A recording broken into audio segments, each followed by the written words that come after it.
They said Thanksgiving was just And for that's when I immediate family realized this year. sometimes the most Me, unexpected the one who moments taught my hold the daughter how to greatest brine a turkey lessons. when she was It 12. changed The everything one for who me. hosted 37 consecutive Thanksgiving dinners without ever once burning the gravy. That's how my daughter said it.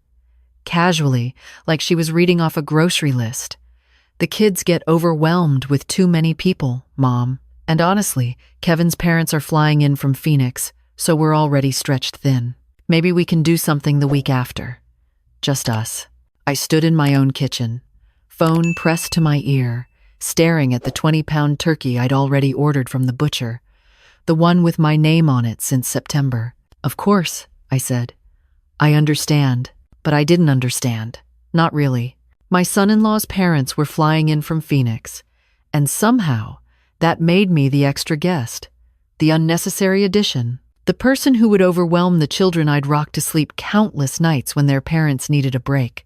After I hung up, I sat at the kitchen table for a long time.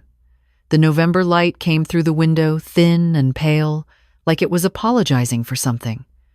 Outside, Mrs. Patterson was raking leaves into careful piles that the wind kept scattering. I watched her chase them down the sidewalk, stubborn and determined, and I thought about calling my daughter back. But what would I say? Please let me come? I've been cooking Thanksgiving dinner since before you were born? No. I'd already said, of course. I'd already made it easy for them. That's what I do now. Make things easy. I looked around my kitchen. The counter was already cluttered with preparation. Cranberry sauce cooling in mason jars, a pan of cornbread drying out for the stuffing. 3 pies lined up on the cooling rack, because I always made 3. Pumpkin for tradition, pecan for my son-in-law who never remembers to thank me, and apple for the grandchildren who pick at everything else but always clean their plates of apple pie. I'd started cooking 4 days ago. I do that every year. Not because I have to, but because the ritual steadies me, the measuring, the stirring, the way the house fills with warmth and smell and purpose. It's the closest I've felt to Harold since he passed. He used to sit at this same table, stealing bites of stuffing before it went into the bird, telling me I outdid myself even when I burned the rolls. 7 years now. 7 Thanksgivings without him. And this would be my first one, completely alone. I didn't cry. I wanted to, but the tears felt stuck somewhere deep, frozen solid like the turkey that wouldn't fit in anyone's oven this year. The next morning, I woke up before dawn. That's not unusual. Sleep and I have had an uneasy relationship since Harold. 3 hours here, 4 hours there, always interrupted by the sounds of a house that's too quiet. I made coffee and stood at the window watching the sky turn from black to gray to a thin, watery blue. 2 houses down, the Martinez family was loading suitcases into their minivan, probably heading to relatives somewhere warm. Across the street, the old Patterson house sat dark and silent. Mrs. Patterson's daughter had finally convinced her to move to assisted living last month. The house hadn't sold yet. I thought about all the Thanksgivings that house had seen. All the cars in the driveway, all the lights in the windows, all the noise spilling out onto the street. Now it just sat there, waiting. I drank my coffee and made a decision. I wasn't going to waste this food. By 9 o'clock, I had the turkey in the oven. By 11, the stuffing was assembled and the green bean casserole was ready for its final bake. I worked methodically, the way I always did, but this time I wasn't cooking for a table of 12. I was cooking for whoever needed it. The first person I thought of was Mr. Chen. He lived 3 doors down in the small yellow house with the overgrown rose bushes. His wife had passed 2 years ago, just 6 months after Harold. I remembered seeing him at the grocery store last week, buying a single frozen dinner and a can of soup. We'd nodded at each other the way lonely people do, recognition without intrusion. I packed a plate carefully, turkey, stuffing, green beans, a generous scoop of mashed potatoes. I covered it with foil and added a slice of pumpkin pie in a separate container. Then I wrote a note on one of the cards I kept in my desk drawer, the ones with the little autumn leaves border. Happy Thanksgiving. From your neighbor, Eleanor. I didn't sign it with anything fancy. Didn't write a Bible verse or a poem. Just my name and a simple wish. The walk to his house felt longer than it should have. My knees protested the cold, and I had to be careful on the sidewalk where the frost hadn't melted yet. But when I knocked on his door, when he opened it with that confused, hopeful expression old people get when someone actually comes to see them, I knew I'd done the right thing. "You brought me food?" he said, looking at the plate like it might disappear. "Happy Thanksgiving, Mr. Chen." He didn't say much else, just took the plate and nodded, his eyes suddenly bright. But before I turned to leave, he said, "My wife used to make stuffing like this." I smiled. "Mine too. I mean, I make it the way my mother taught me." He nodded again. "Thank you, Eleanor." Walking home, I felt something I hadn't felt in weeks. Purpose. That small, steady flame that keeps you moving when everything else tells you to sit down and give up. I had more food than one old man could eat. I had an entire Thanksgiving dinner and nowhere to take it. So I started making more plates. The second one went to the Okonkwo family at the end of the block. I'd seen them move in last spring. 2 parents, 3 children, all of them always rushing somewhere. The mother, Adaez, worked nights at the hospital. I knew because I'd see her car pulling out of the driveway at 10 p.m. when I couldn't sleep and stood at my window watching the neighborhood breathe. When she answered the door, she looked exhausted, the kind of tired that seeps into your bones and makes even smiling feel like effort. Behind her, I could hear children arguing about something, the clatter of a television, the chaos of a household running on fumes. "I brought you Thanksgiving dinner," I said simply. "I made too much." She stared at the containers in my arms. I'd packed enough for all 5 of them. Turkey, sides, pie, the works. We weren't planning," she started, then stopped. Her eyes filled with something I recognized, the embarrassment of being seen when you're struggling. "I'm not asking for anything," I said, gently. "I just have more food than I can eat, and it seemed wasteful not to share." She took the containers slowly, like they might be a trap. Then she looked at me, really looked, and said, "We were going to have sandwiches tonight. The kids don't know it's Thanksgiving. I told them it's just Thursday." My heart cracked a little at that. "Now they'll know," I said. "Happy Thanksgiving." I walked away before she could thank me properly. Some kindness is easier to receive when you don't have to perform gratitude for it. By 3 o'clock, I'd made 6 deliveries, Mr. Chen. The Okonkwo family, the elderly sisters in the blue duplex who never seemed to have visitors. The young man renting the basement apartment 2 streets over who always looked hungry. The single father with the twin girls who worked at the hardware store and once helped me carry groceries without being asked. Each time, I said the same thing. "I made too much. It's not charity. It's just Thanksgiving." Each time, they looked at me like I'd handed them something far more valuable than food. My kitchen was nearly empty now. The turkey carcass sat in a roasting pan, picked clean. The pots and pans piled in the sink. The house smelled like sage and butter and something I couldn't name. Completion, maybe. I made myself a small plate and sat at the table, just me and the leftovers and the quiet. The phone rang at 4:15. I knew it would be my daughter. Right on schedule, calling to check a box. "Hi, Mom. Happy Thanksgiving. We're just sitting down to dinner, but I wanted to call before things got crazy." Her voice had that rushed quality, the sound of someone who's already thinking about the next thing before they've finished the current one. I heard laughter in the background. My grandchildren, my son-in-law, his parents from Phoenix. "Happy Thanksgiving," I said. "How's your day going?" she asked, but she didn't wait for an answer. Welcome to my studio. Kevin's Today, I dad want to made share this a story about a amazing journey bourbon that glaze changed for the everything ham. me. Can you It began believe with it? a single step into He's the never unknown. cooked a day in his life, and now he's acting like he's Gordon Ramsay. She laughed at her own joke. I didn't. "Did you make yourself something nice?" she continued. "I hope you're not just sitting there eating soup from a can or something." I looked at my plate. The turkey I'd been cooking for 4 days, the stuffing made from my mother's recipe, the pie I'd baked at 5 in the morning because I couldn't sleep. "I made dinner," I said. Good. Well, I should go." Kevin's calling everyone to the table. We'll call you Sunday, okay? Love you. Love you too, I said.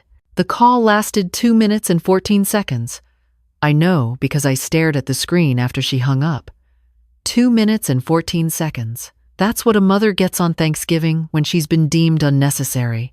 I washed my plate slowly, dried it with the dish towel Harold gave me as a joke 30 years ago, the one with the ridiculous cartoon turkey that said, "Gobble, gobble, baby." I'd kept it all this time, even when it got faded and thin, because he'd laughed so hard when he bought it. I hung it back on the hook and stood in my empty kitchen, hands on the counter, looking out at the darkening street.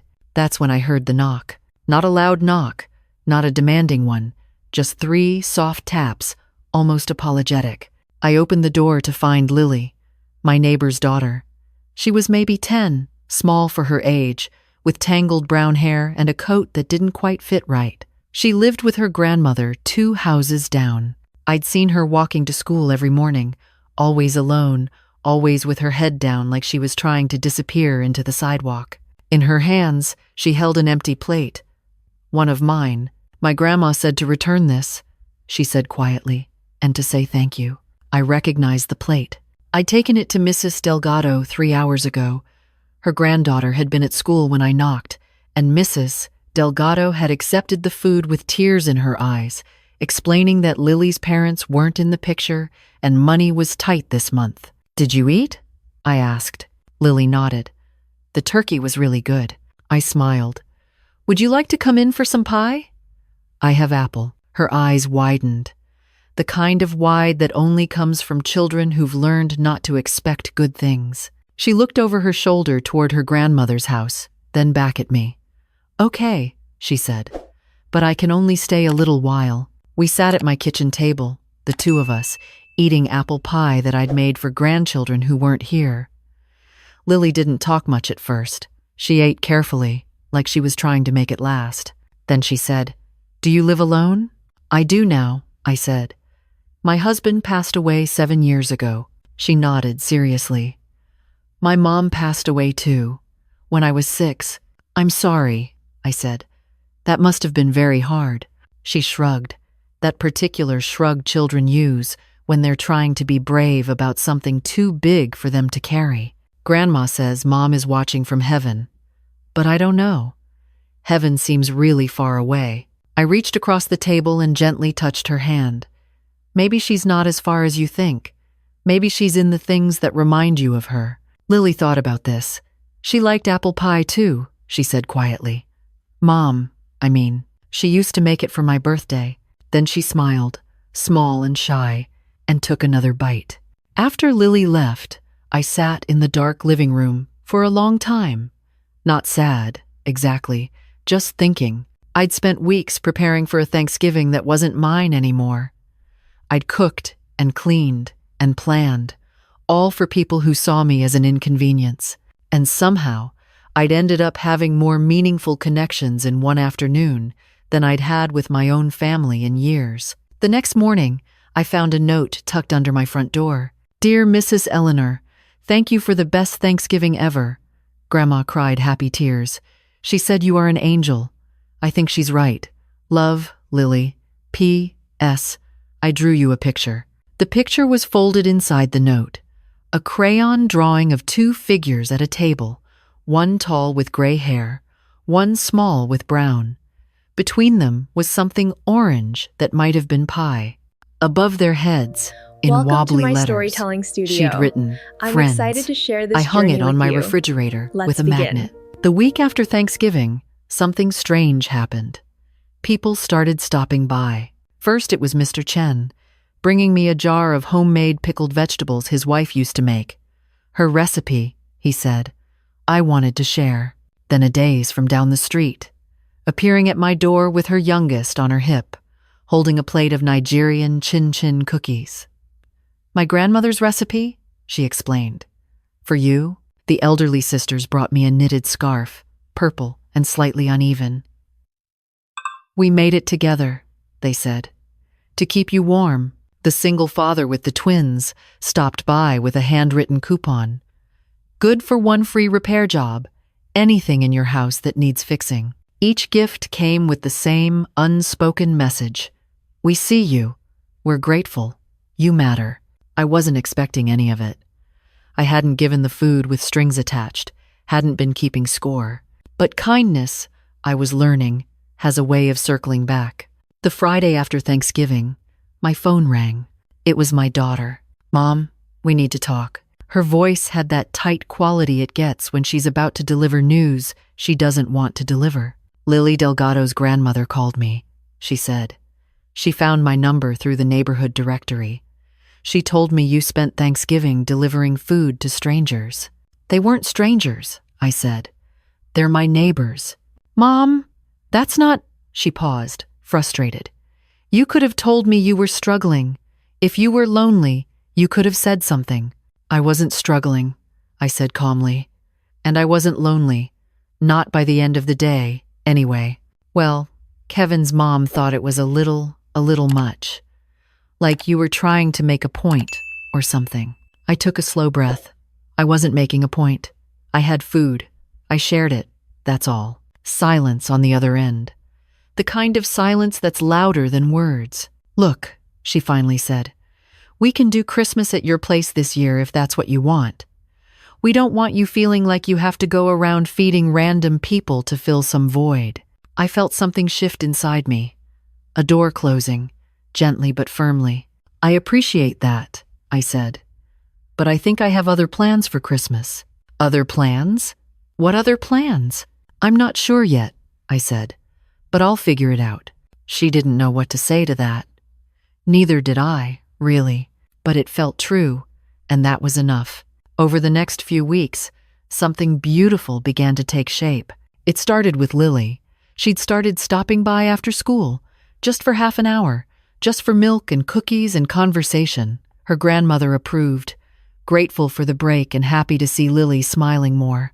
Then Mr. Chen began joining us on Tuesdays. He'd bring tea and stories about his life in China, and Lily would listen with wide eyes while I served whatever I'd baked that morning. The twins from down the street came by on weekends, their father dropping them off while he ran errands. We'd do puzzles together, or I'd teach them how to make simple things in the kitchen: sugar cookies, banana bread, the kind of cooking that doesn't require precision, just patience. Adeze started stopping in after her night shifts, just for coffee, before she went home to sleep. We'd sit in my kitchen in the early dawn, talking about everything and nothing, two tired women finding comfort in each other's company. I hadn't planned any of it. It just happened. Like my house had become a quiet gathering place for people who needed somewhere to belong. The week before Christmas, Lily appeared at my door with a crumpled flyer. "There's a thing," she said, handing it to me, "at the community center. For people who don't have family for Christmas. Grandma said maybe you'd know about it." I looked at the flyer. "Christmas dinner, for anyone who needs one. Volunteers welcome." I thought of my kitchen, my empty table, the skills I'd spent a lifetime perfecting. "I know what I'm doing for Christmas," I said. The community center was a plain brick building on the edge of downtown, usually used for AA meetings and after-school programs. But on Christmas Eve, when I walked through the doors, it had been transformed. Someone had strung white lights along the ceiling. There were paper snowflakes taped to every window, clearly made by children's hands. Long folding tables stretched across the room, covered with donated tablecloths in clashing patterns. And there were people, so many people. I'd signed up to help cook, expecting to be one of many volunteers. But when the coordinator saw my name, her face lit up. "You're Eleanor?" She grabbed my hands like I was a long-lost friend. "Mrs. Delgado told me about you, and Mr. Chen called last week. They said you were the best cook in the neighborhood." I didn't know what to say to that. She led me to the kitchen, where I found a small army of unlikely helpers. Adeze was there, chopping vegetables with the focus of someone who'd done surgery. The single father, Ryan, was wrestling with a 20-pound turkey. The elderly sisters were rolling out pie dough, bickering gently about how thin was too thin. And in the corner, standing on a step stool, carefully stirring a pot of gravy, was Lily. She turned when she heard me come in, her face breaking into a grin. "Mrs. Eleanor, you came." "Of course I came," I said. "Who else is going to make sure you don't burn that gravy?" We cooked all afternoon. I made stuffing, the way my mother taught me, while Ryan took notes. Adia's showed me how to season greens the way her grandmother did in Nigeria. The elderly sisters taught Lily their secret for flaky pie crust. By 6 o'clock, the room was full. Not just the expected guests, the homeless and elderly and alone, but others too. Young couples who couldn't afford to travel home, immigrants spending their first American holiday far from family, children from the foster system, veterans, widows, people who just needed to be somewhere that felt like belonging. We served dinner family style, passing dishes down the long tables, strangers becoming less strange with every shared plate. I sat between Mr. Chen and Lily, watching the room fill with noise and warmth. There was no fine china, no matching silverware, no carefully planned seating chart, just people, together, being grateful for what they had. At one point, Lily tugged on my sleeve. "Mrs. Eleanor, this is the best Christmas I ever had." I looked at her, this small girl who'd lost so much and still found room to hope. "Mine too," I said, and I meant it. After dinner, after the dishes were cleared and the leftovers distributed and the room began to empty, I stood by the door saying goodbye to people I'd only met hours ago, but somehow felt like I'd known forever. That's when I saw her, my granddaughter, Sophie, standing just inside the entrance, still wearing her coat, looking around the room with an expression I couldn't quite read. She was 16, old enough to drive, which explained how she got here without her parents knowing.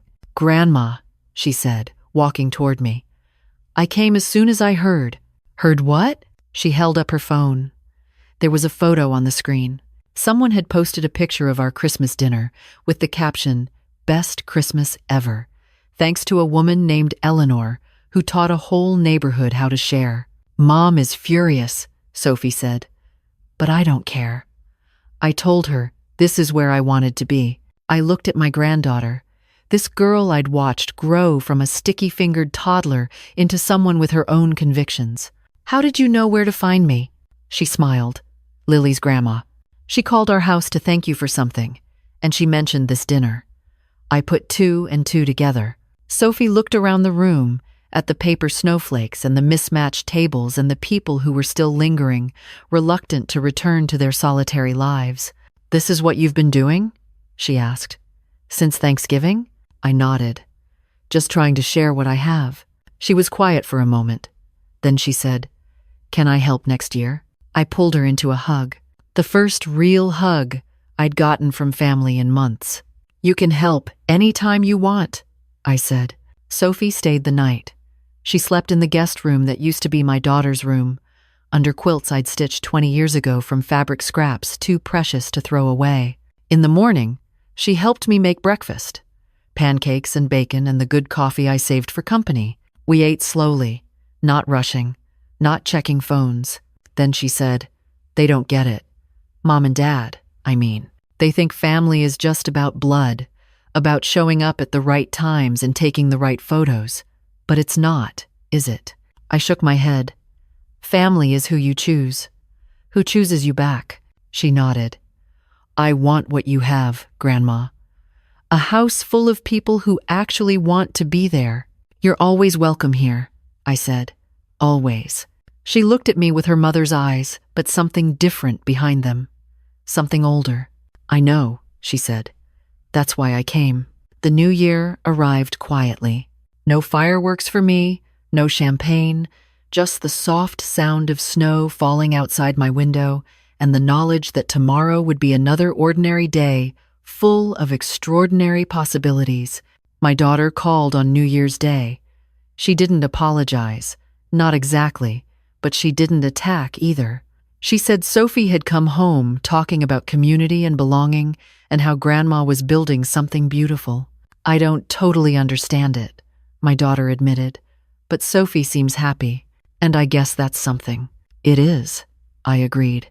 It's everything. January brought more visitors than my house had seen in years. The community center asked if I'd lead a monthly cooking class for seniors. Mr. Chen started a twice-weekly walking group that mysteriously ended up at my kitchen for tea and snacks. Lily came by every Wednesday afternoon, and we were slowly working our way through my entire recipe collection. Adeze started nursing school. She'd been putting it off for years, afraid of the cost, afraid of the time. But something had shifted in her, she said. Something about that Christmas dinner made her believe good things were possible. The elderly sisters began hosting a small knitting circle at their duplex, teaching anyone who wanted to learn. They'd started with scarves for the homeless and were working their way up to blankets. Ryan, the single father, met a woman at the community center Christmas dinner. They were taking it slow, he said, but his daughters already adored her. And somewhere in all of it, I found something I hadn't known I was looking for. Not purpose, exactly. I'd always had purpose, but permission. Permission to stop waiting for my family to see me. Permission to build something new without guilt. Permission to be enough exactly as I was. One evening in late January, Sophie called to tell me she was writing a college essay about me. About what you did this year, she said. How you got excluded, and instead of being bitter, you just started building your own thing. I laughed. I'm not that interesting. You are, Grandma. She was quiet for a moment. Can I read you the last line? Go ahead. She cleared her throat. My grandmother taught me that love isn't something you wait to receive. It's something you give away, again and again, until you've created so much of it that it comes back to you in ways you never expected. She didn't need a seat at their table. She built her own. I had to sit down after she read that. Had to press my hand to my chest and breathe through the tightness. That's beautiful, I said finally. It's true, she replied. That's why it's beautiful. Spring came slowly that year, the way it always does in the Midwest. The snow melted into mud, the mud hardened into ground, and eventually the first stubborn crocuses pushed through the soil in my front yard. On Mother's Day, my doorbell rang at noon. I opened it to find a crowd. Sophie, holding flowers. Lily and her grandmother, with a homemade card. Mr. Chen, with a pot of tea. Adeze and her children with a cake they'd baked together. Ryan and his twins and his new girlfriend. The elderly sisters, with a purple and green blanket they'd been working on since January. All of them, gathered on my porch, grinning. Happy Mother's Day, they said in rough unison. I stood there, speechless, looking at these faces that had become my world over the past 6 months. You're not my biological family, Sophie explained, stepping forward. But you're ours, all of ours. And we wanted you to know. Lily pushed past her, wrapping her arms around my waist. I drew you another picture, she whispered. This one has everybody in it.